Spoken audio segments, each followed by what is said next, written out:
input, and I'm going to pass the co-hosting over to Sally. And then Sally, I know you have got some slides that you'd like to share, which look great.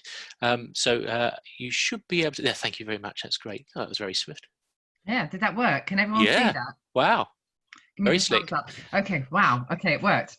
Okay, I have put slides together. I'm really sorry. We were talking about the ability to pull together PowerPoint slides at speed earlier, something that I think those of us who've worked in transformation and as consultants before have done quite a bit of. What I wanted to do was share a bit more about a particular case study that I've worked on. I think, though, even though the case study might not resonate exactly with what I've heard your priorities being, I hope that some of the learning and some of the key elements that I certainly took away from the experience will help in terms of culture transformation, the new normal transformation, and are really looking at behaviours and leadership along the way. In terms of BSI, we are a standards body. You know us probably as the Kite Mark company, and we have I'm just going to move that to one side. So we have, a global business. We create standards by bringing experts together, committee members from across the world, for sectors and areas from building regulations, aerospace, when we look at cybersecurity, and we offer to clients these standards, and we also offer the services of going in and actually auditing and assessing clients against those standards. So we've been going quite a long time. You'd think that we would have sorted things out with regards to our culture and our transformation, but there's always something new to be focused on. And actually the business is going through a big shift from how it was more federated to a more matrix organization. And we've not found that terribly easy over the last couple of years since I joined the business.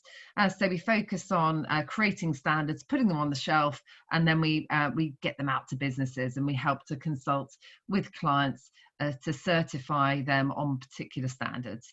So we're almost 5,000 strong now. We've got 80,000 global clients in 172 countries. And again, that's been a significant challenge for the business, which is to what extent can you globalize a business? Do you want to? Do you want to retain differences across different countries or regions? Or do we want to create an integrated global business? And we roll out standards. The ISOs are the standards that people buy off the shelf. There's anything from how to make a cup of tea that was developed as a standard, I think, back in 1915, through to how to deliver a trade deal, which we've been developing with governments across the world, and especially poignant as we move through the Brexit implementation.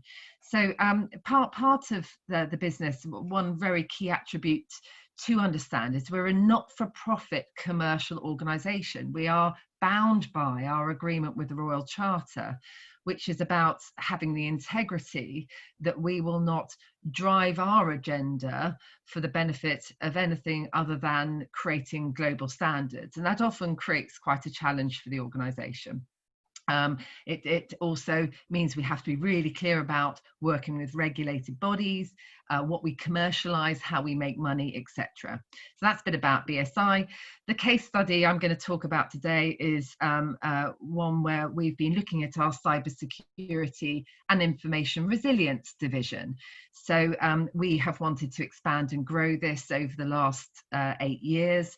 A part of what BSI does often to grow the business is it acquires new businesses, small, anything from a 40-person family-run business through to acquiring businesses which are, 200 to 300 people strong.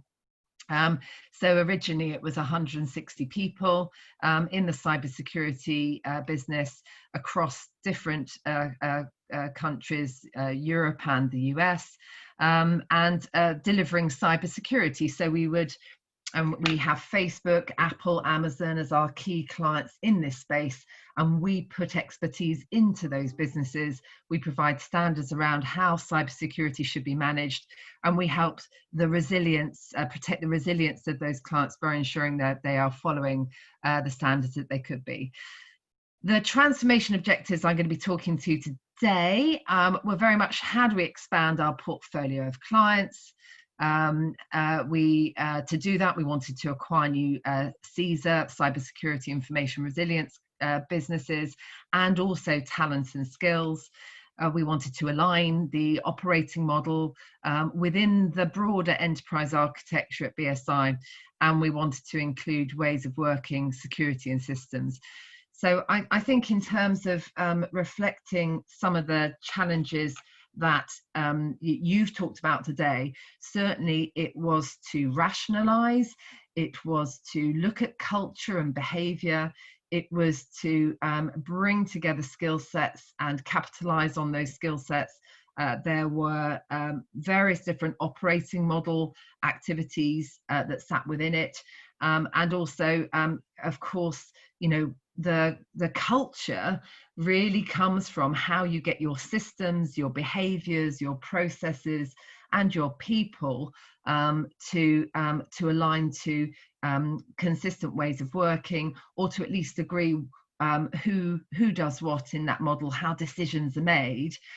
So culture was a massive element, and I think this next slide I'm about to show you is way too much detail, so I apologize already, but overall the program has been a success. We have, since this case study, we have just acquired a new cybersecurity business, and the teams from those businesses are now part of the broader cybersecurity division.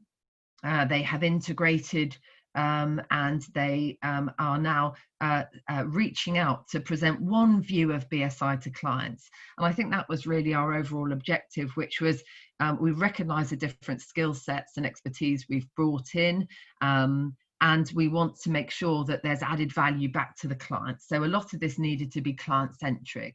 However, there were many areas which we could have done far more effectively. And having done a post-implementation review, we've learned a lot to help the more recent acquisition be a success.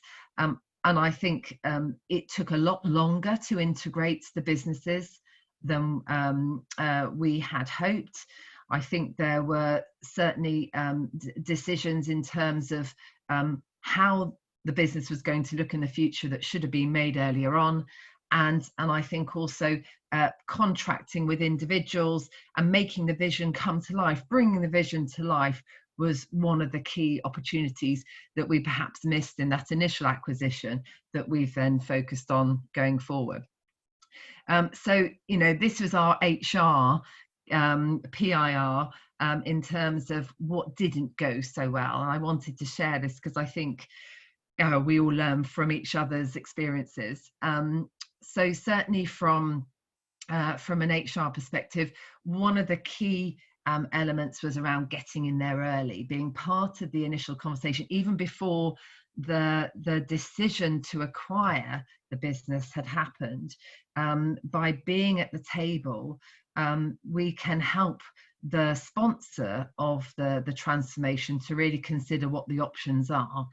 In terms of communication, which has been absolutely key in terms of enabling people to feel part of BSI, what we recognised in HR was that we needed to have done a bit of housekeeping before to ensure that we could reach out and engage with communities at pace and effectively, ensuring that it was inclusive.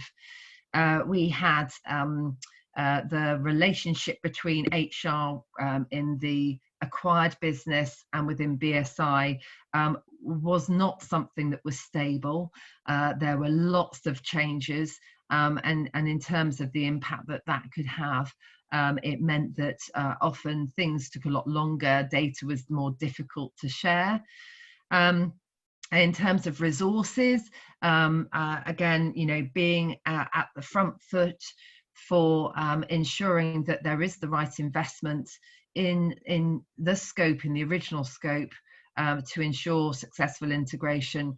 That was not as firmed up as it could be, and I think that's often happens with transformation programs, is that the people investment piece seems to come too late or later on, and there is this kind of overview that contingency will cover implementation and stabilization, when actually it needs to be at the forefront of ensuring that you set the transformation up for success. We had some site closures that weren't expected, so I think planning and scenario planning could have been done much earlier, in terms of really getting the leadership to articulate what does the future look like, where should we be operating, and what might the impact of that be. In terms of governance, I think establishing clear governance and accountability so that you can make decisions at speed, and that people recognize what role they had to play in the transformation. That was something else we reflected on, was not clear enough. Communication in general was a challenge. I've talked about data already, in terms of being able to access the right people to engage with, and also creating a dialogue rather than just telling people to actually be authentic. And in terms of really ensuring that you have a clear end goal for the acquisition, this one in particular, that you're bringing expertise into the business, but you really need to look at what the relationship between the end state means for people and their roles needed to be more clearly articulated. And I think, the biggest thing was, did we really take people on the journey with us? Did we really bring it to life for them so that they could understand the benefits to them as individuals? Did we really invest enough in activities where we could talk about ways of working, what's it going to feel like, and what's it going to look like in the future? And so this is a bit of a summary of the acquisition.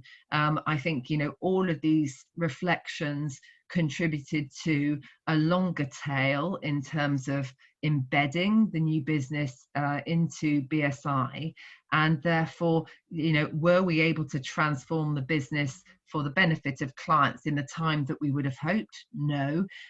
Did it take us longer and cost more money? Yes, it did. And did we really feel as HR professionals that we had a seat at the table to influence the decisions? No, we didn't.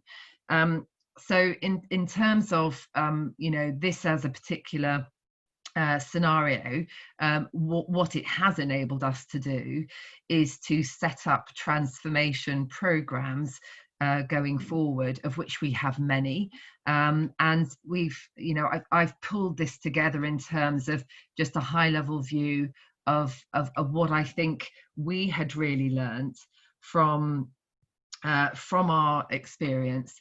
And first of all, so these 8 steps are something that we've really reflected on and utilized now. We realize just how important data and insight is to really support the setup and understanding about what the program's going to deliver. And I find we always underestimate just how much data is required and how dependent any transformation is on being able to access data.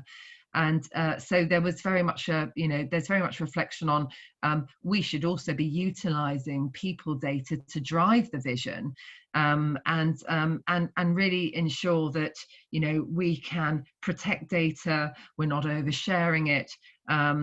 Things like org charts are often a key enabler to visualize the as is and the go-to model when it comes to the changes that might be required. Secondly, I would really say get in there early. I think that traditionally many of our HR teams had struggled to have a seat at the table when initial discussions around strategy were taking place. And so I think, you know, the opportunity for us is really to broaden the assumptions of any transformation agenda in terms of, you know, what the people impact and what the people element should be. And I think, you know, to get in there early as HR professionals, we do have to demonstrate what the benefit of us being included in that conversation is, and going back to the data point, I think that's a key enabler to help us.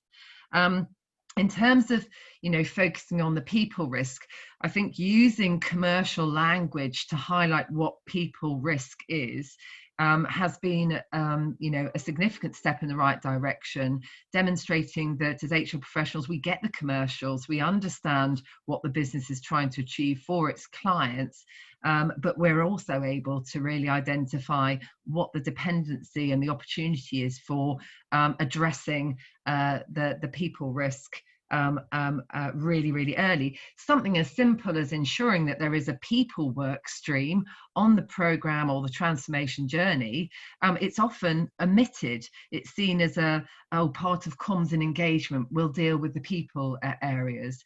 And actually, I think it needs to be a far more distinct and specific part of the transformation change.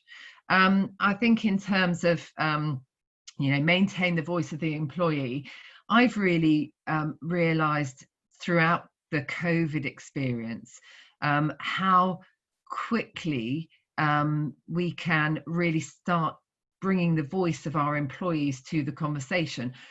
Especially with COVID, it's often looked at from a compliance and a risk perspective or a legal viewpoint. And I think what I'm trying to say here is, don't feel shy in bringing the human voice of change and transformation to the table. It's hugely important, as we know, but it often gets missed. In terms of the cultural piece, many of you have said that you are looking to transform the culture of your businesses. I think, you know, one thing we learned is, you know, think about, you know, culture audits. We've just engaged with a business called Culture Amp to look at, you know, what is the state of our culture at the moment. So before you transform, it's important to assess the health of your culture before you go through change. And then especially when you're acquiring new businesses, to really think about what the gaps and the differences are in culture before you start the transformation journey. The next step, which you know, I think I mentioned before, is put people first. This enables you to move at speed. It enables you to really motor and get people collaborating, and it also ensures that you've invested the right resources, time and support, so that you can really look at ways of working in the new ecosystem that you're trying to create.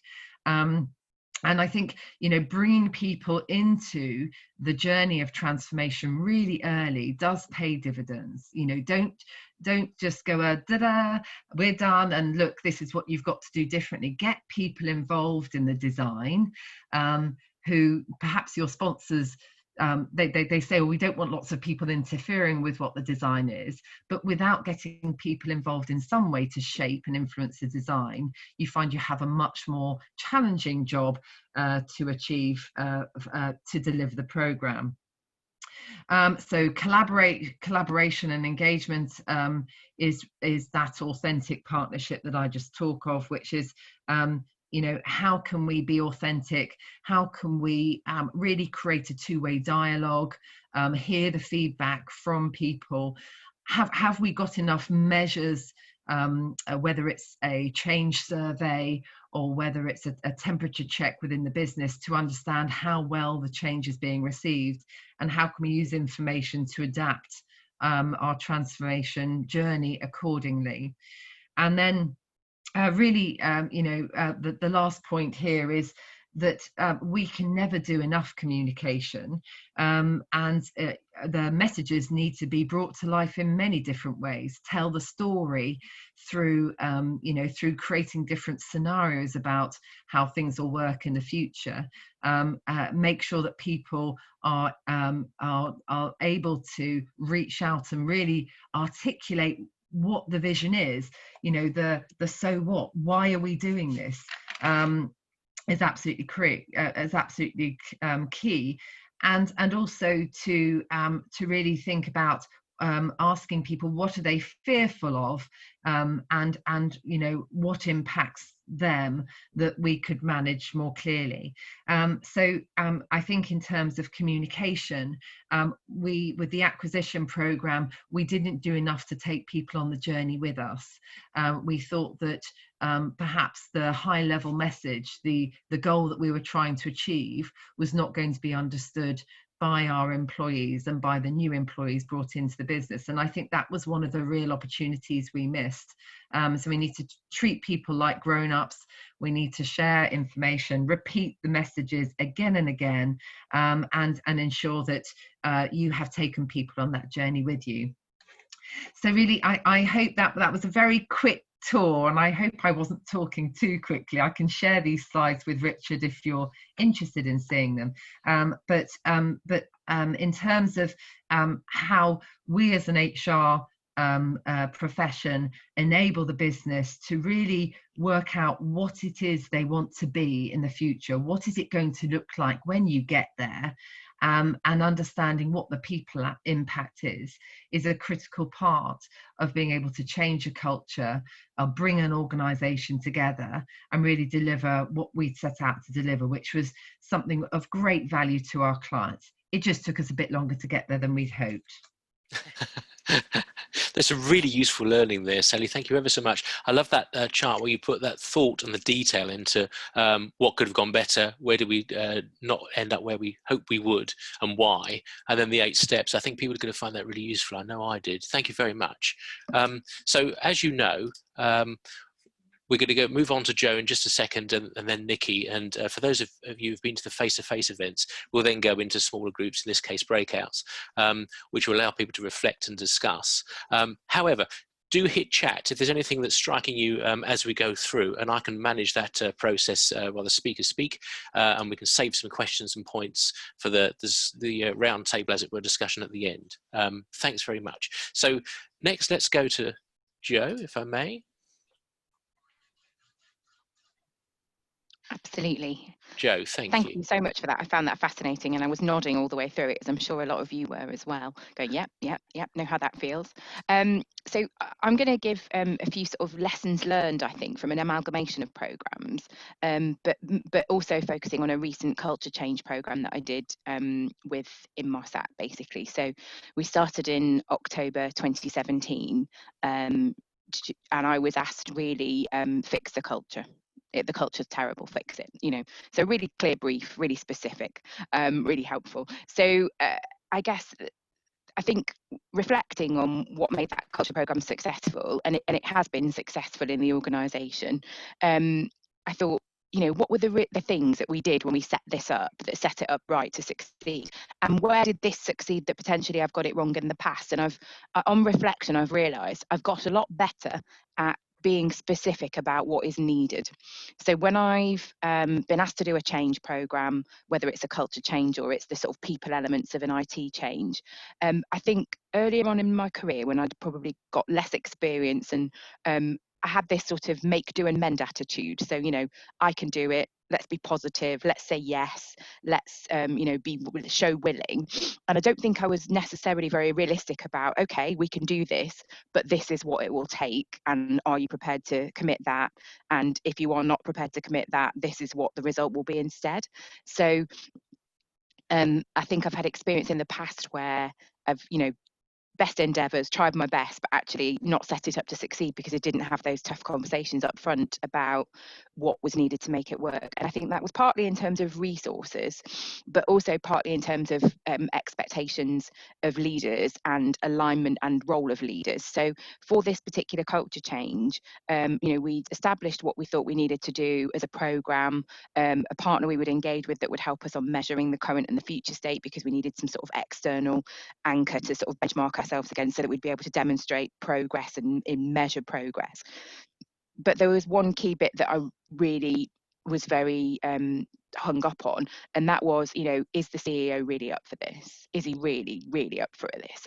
And I almost kind of got into the position where I said, everyone was telling me that he was, but I hadn't had that conversation directly. And I said, look, if you want me to lead a culture change program, I really want to look in the whites of his eyes and say, what will you do when or if one of your senior leadership team says something, does something, behaves in a way that's not in line with the culture of the organisation we're trying to create in a really public way? What will be your reaction? Because fundamentally, I needed to know that he was really up for it. But secondly, I also needed him to understand that I can't project manage my way out of that in terms of the negative impact that would have on the programme and the extent to which that would undermine the success of a cultural transformation. Because we're not a huge organisation, we're about 2,000 people, the majority of people based in our London office, but very visible leaders. We're small enough that people know personally the exec member that they report to and their thoughts on things like a culture programme. So it's really visible, and it was really important that we got that. And he really gave that confidence that he understood what was needed from him. And the other thing that I did through that conversation was I gained permission to coach him on what we wanted him to do and how we wanted him to show up. So, we really sort of said one thing that will be really key is the way that people perceive your engagement in this. So it will be really helpful if we're able to say to you, oh, could you send this email to these people? Or, and obviously change it as you wish to make it your words, but this is the message. Or could you address this conversation, or could we do this blog from you? And could I just let you know that when you did that all staff meeting, this thing that you said probably wasn't 100% helpful, and this would have been better. So right up front, we set it up right in terms of getting that permission. So I think that was really important, and that set the stall for the rest of the programme. And it also set the stall for the way we could engage in the leaders that sat below him, which was exactly the same, because we were able to say, we've spoken to him, this is what he said, this is what we need from you. And we got everybody sort of bought into that, and we used that a lot. The second thing that I think was really important was making sure that we were all the way through highlighting the importance of aligning culture with structure and strategy. And the reason for that was I've worked in organisations where the structure charts, the operating model could be a spider diagram. It makes no sense. When you're explaining the structure, you're saying, well, Richard's responsible for this, except for this bit that sits over here and this bit that sits over there, because he used to work in that team. And he also keeps the relationship with this person because they get on really well. And then this person is responsible for this, except for that. But, it makes no sense. However, it works because people have got a really strong attitude of accountability, and we'll sort it out, we'll get through it. So the structure makes no sense, but the culture is can do, we'll get it sorted, we'll talk to each other, we'll wade through anything that's unclear, and we'll make it clear, and we'll take ownership. And I've also worked in organisations where the opposite is true, and nearly everything is process mapped, and then something pops up that's on nobody's job description, and then nobody touches it, and it never happens, and they never resolve it because it's not my job. So for me, it's actually about that alignment of structure, culture, and strategy, and being able to constantly signpost that we're doing this because it will align us behind our strategy and help us to deliver it. And fundamentally, the culture that we have at the moment is getting in the way of what we're trying to achieve as an organisation. And here's some examples. So that was really, I think, important to kind of ground that in the business benefits.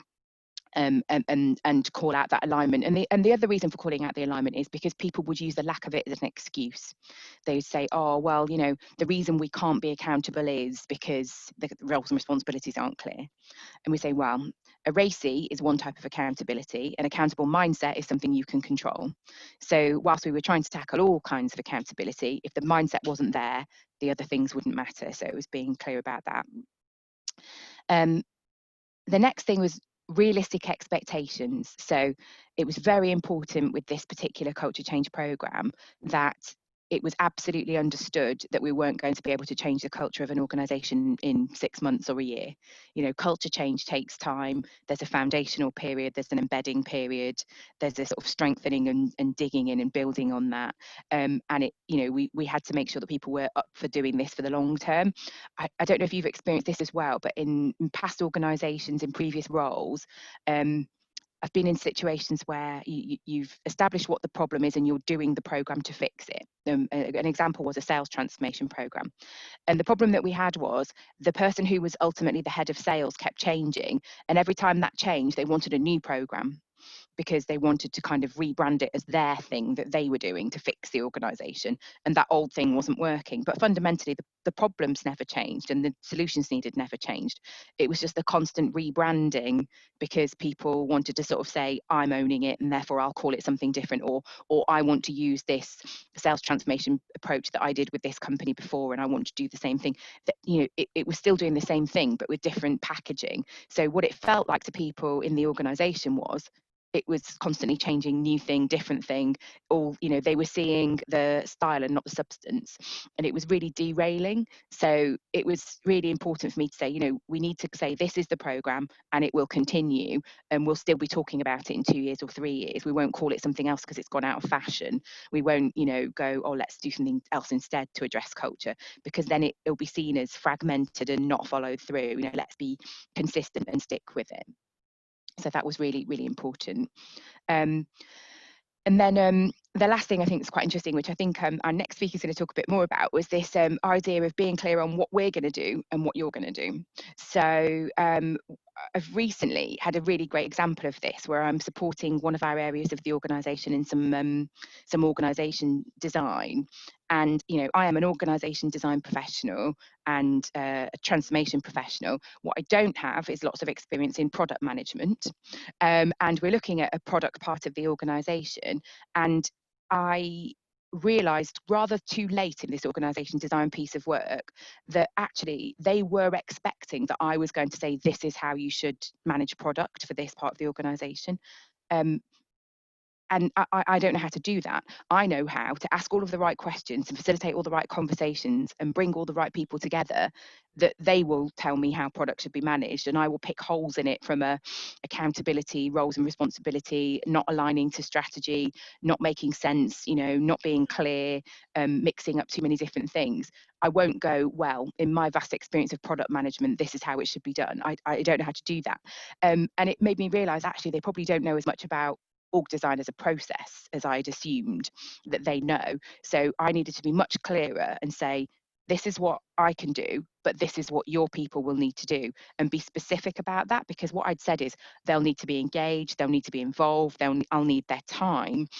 But I hadn't been specific about what the expectation was that they would produce, and I think I needed to do that at a much more granular level than I'd anticipated, and that would have been really, really helpful, to say, I'll do this bit, but you will need to do this bit, and we have to bring that together. And you know, we got there in the end, but we'd have got there sooner had I been more specific and more clear about what I needed, which I think kind of brings me back full circle to my first point, which was be clear about what you need from other people, and, you know, what I will do and what you will do.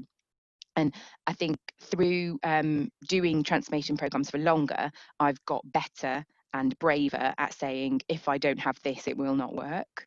And, you know, almost been ready to say, I don't think we should do it if you're not prepared to commit this resource. I don't think it will be successful. I don't think we should just try anyway and do our best. And I think that probably comes through confidence that I've gained through the experience, and the ability to cite specific examples to sort of back up my reasoning and my thinking, and think about how I approach it. So I think for me, they're my sort of top tips and observations based on recent transformations. Sorry. You're on mute. Sorry, yeah. So sorry, I'll just say that's excellent. I love that the tip at the end there about the and I take your point completely about getting more confident and as you do that throughout your career and that sort of being getting to the point where a bit more bullish and you're thinking, I imagine with the conversation with the leader, oh, here we go again, I don't think we're going to get this right. Okay, this isn't going to work unless you give X, Y, and Z, and there's sort of quite explicit contracting around that. Yeah, excellent. Love that. Thank you, Jo. Terrific stuff. Okay, so I'm just going to park the fact that thank you ever so much for the questions so far. So Sally, we've got one about cultural audits you probably saw, so that's a good one for us to come back to the discussion. And then the examples of bringing the vision to life, as Karina said, which is a good one to hear about after the breakout rooms. I'm now going to turn to Nikki. Nikki, thanks a lot. Floor's yours. Thank you very much. Excuse me. So I guess I'm going to talk about some lessons learned over many years of doing change programs, about where I've seen HR really add value and how they, in some cases, need to kind of push their way in to add that value because it's not always easy. And actually, it's interesting hearing the other speakers, because exactly some of the getting in early, being really clear about what you need is exactly what I'm going to kind of try and cover some of. So hopefully I will have some examples that kind of bring bits of it to life, but we can get into some of the conversations as we go. So getting in early, I think, is probably for me the key to HR really adding value in any sort of transformation program.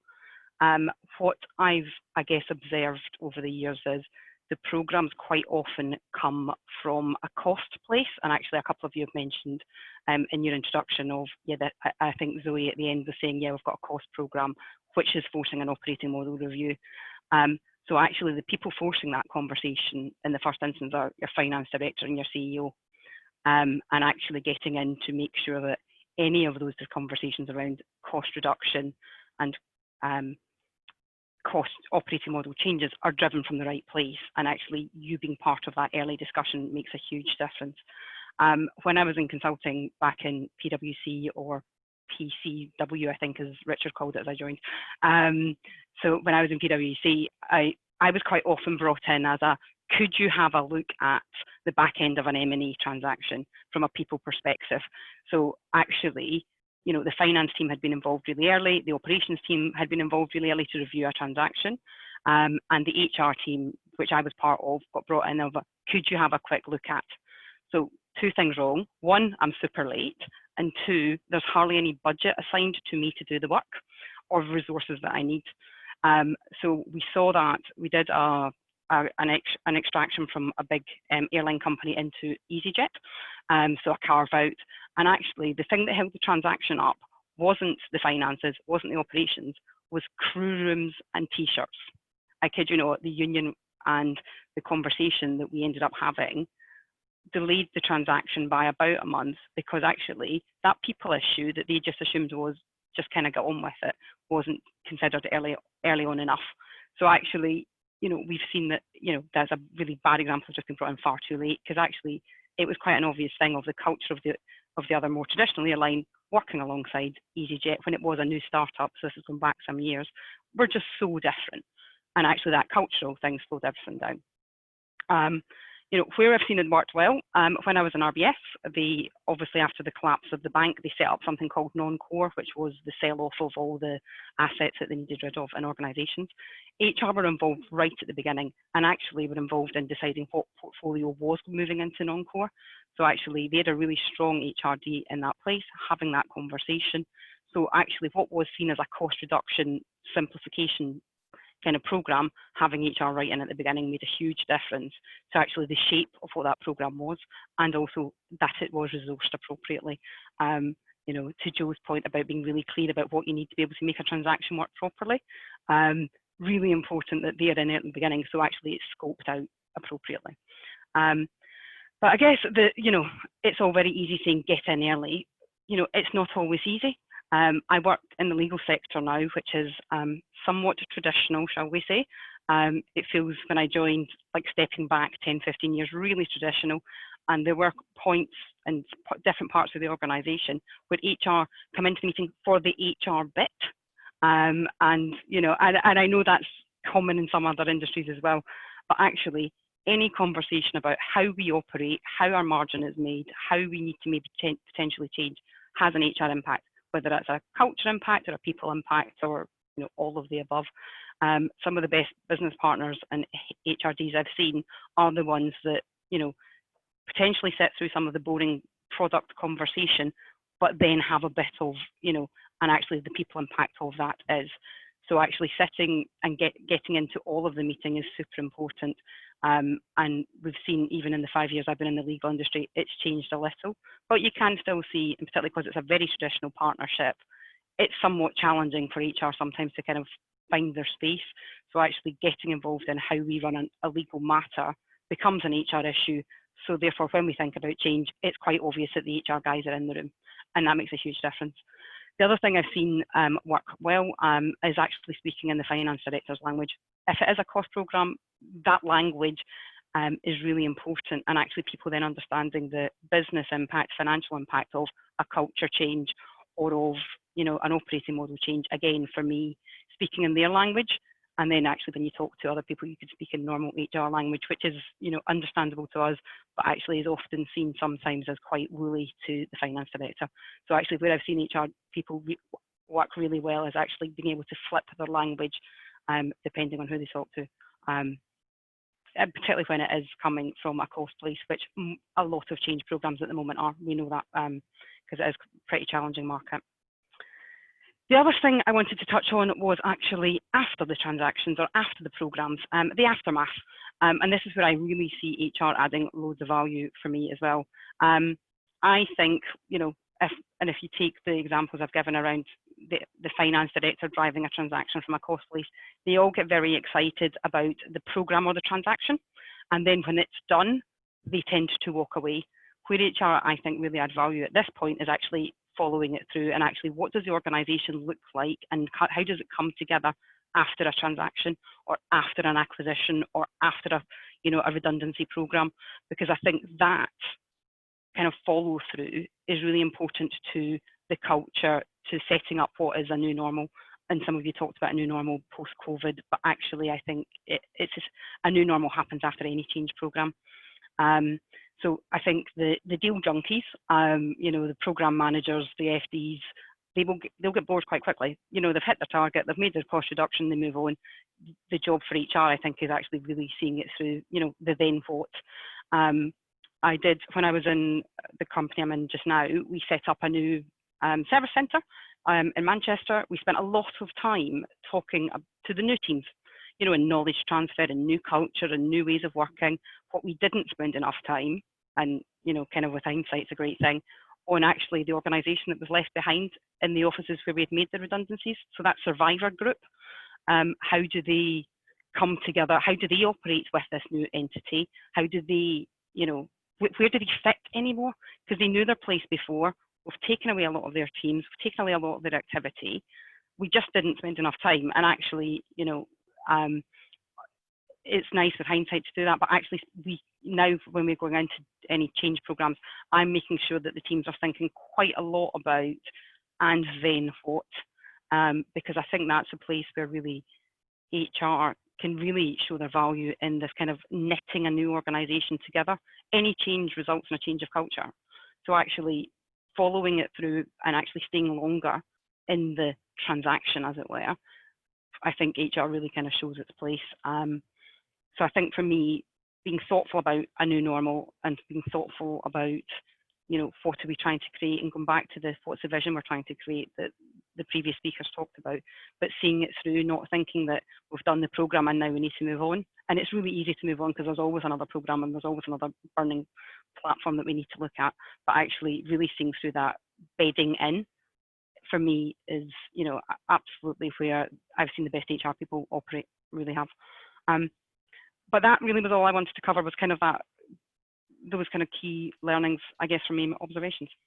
Excellent, like that. So the HR's values in the bedding in and how you do that.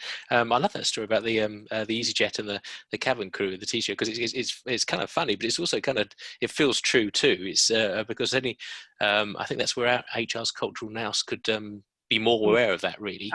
Whereas, as you were saying, in a different context, I guess, I can imagine the deal junkies kind of pushing through without necessarily being aware of that kind of detail. But which is the sort of thing that people value.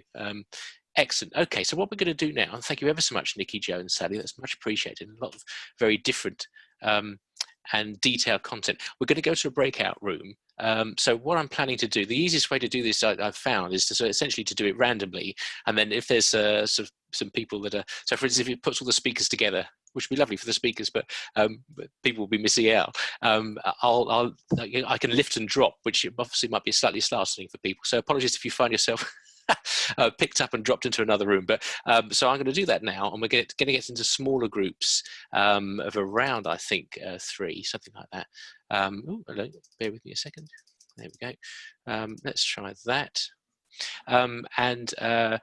We've got until around about 11 o'clock. I'll give you some warning. Keep the chat coming as well.